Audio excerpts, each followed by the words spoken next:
Bonjour, je m'appelle Corinne Berruto, je suis éducatrice de jeunes enfants à l'hôpital de la Timone, dans ce service qui est le service d'orthopédie pédiatrique et qui reçoit aussi la neurologie et la plastie.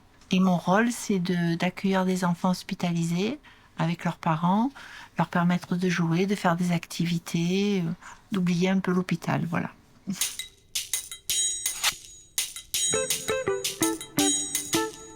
Donc le matin, j'assiste au staff avec les chirurgiens et après je fais mon tour dans les chambres, je me présente, je leur dis qui je suis et ce que je peux faire avec eux selon leur pathologie. Donc rester avec eux en chambre, faire une activité ou s'ils peuvent venir dans la salle de jeu pour s'amuser, pour créer quelque chose, voilà.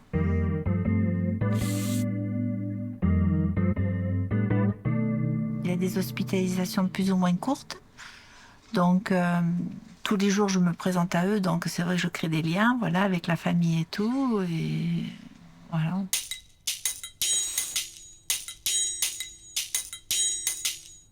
En fait, des fois, il y a des enfants, parce qu'ici, c'est un service d'orthopédie, donc ils sont opérés, soit du tibia, soit d'une scoliose et tout, et qui ont l'appréhension de la douleur. Après, ils peuvent sortir de leur lit, faire de la rééducation, mais souvent ils ont peur parce qu'ils ont mal. Donc voilà. Et le fait d'y aller, souvent en collaboration, je demande un peu à la kiné et au chirurgien, j'ai écouté le staff. En fait, je sais qu'ils peuvent se lever, donc j'essaie de les motiver à ce qu'ils quittent leur lit pour venir dans la salle de jeu. Donc c'est vrai que de présenter qu'il y a la salle de jeu. Si c'est un ado, je mets en avant la PS4. Tout ça pour les motiver à venir et souvent ça marche. Voilà. Ça marche, ils sont contents de venir jusqu'ici, quoi.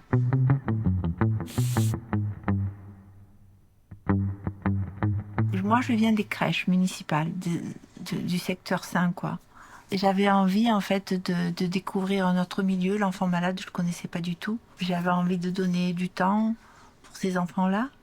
Ouais, leur permettre un peu d'oublier l'hôpital, quoi, les soins, la vie à l'hôpital, pour s'évader un peu, quoi, du quotidien de l'hôpital c'est la douleur, c'est les soins un peu qui font mal, quoi. Donc, et un enfant, il reste un enfant, hein, même malade, il a besoin de jouer, voilà. Donc c'était pour lui permettre de ces moments d'évasion.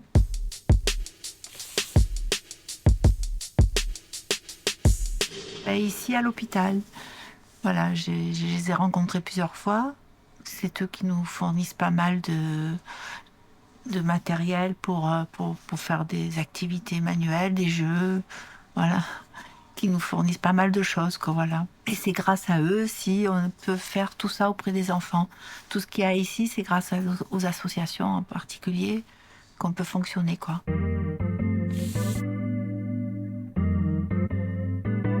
Alors moi, je viens d'arriver sur la structure, ça fait 2 ans que je suis ici, mais oui, chaque fois, on rentre en contact avec eux, ils nous proposent d'acheter du matériel, donc on leur fait des listes, et voilà, moi j'en ai reçu une il n'y a pas longtemps, avec des jouets, des trucs qui me manquaient dans la salle de jeu, et tout ça, c'est les enfants, ils s'en servent pour faire des activités.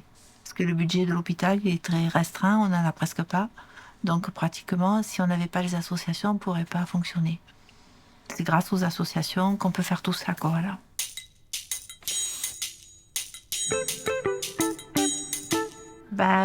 Quand même, il y a certaines personnes qui le sont, d'autres un peu moins, mais je pense que dans l'ensemble, je pense que ça irait plus mal s'il n'y avait pas de gens solidaires. Je pense qu'il y en a quand même, ils sont plutôt beaucoup dans l'ombre. On les connaît pas forcément. C'est des gens comme ça de tous les jours qui sont solidaires, mais qui ne passent pas à la télé ou qui font ça. Et je pense que pour moi, c'est ce que je ressens tous les jours.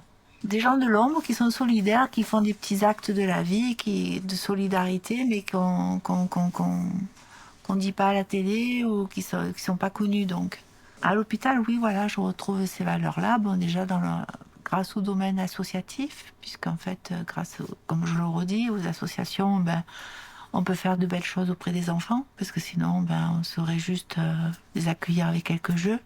Là, on peut vraiment les motiver, venir, voilà.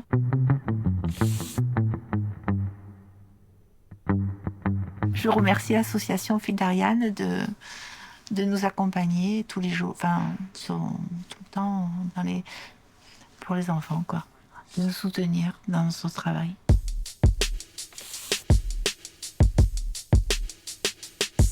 Bon, l'association Le Fil d'Ariane est très réactive, généreuse et nous accompagne bien enfin, elle nous soutient bien pour accompagner tous ces enfants hospitalisés. Voilà, grâce à elle, on peut faire de jolies choses auprès de ces enfants.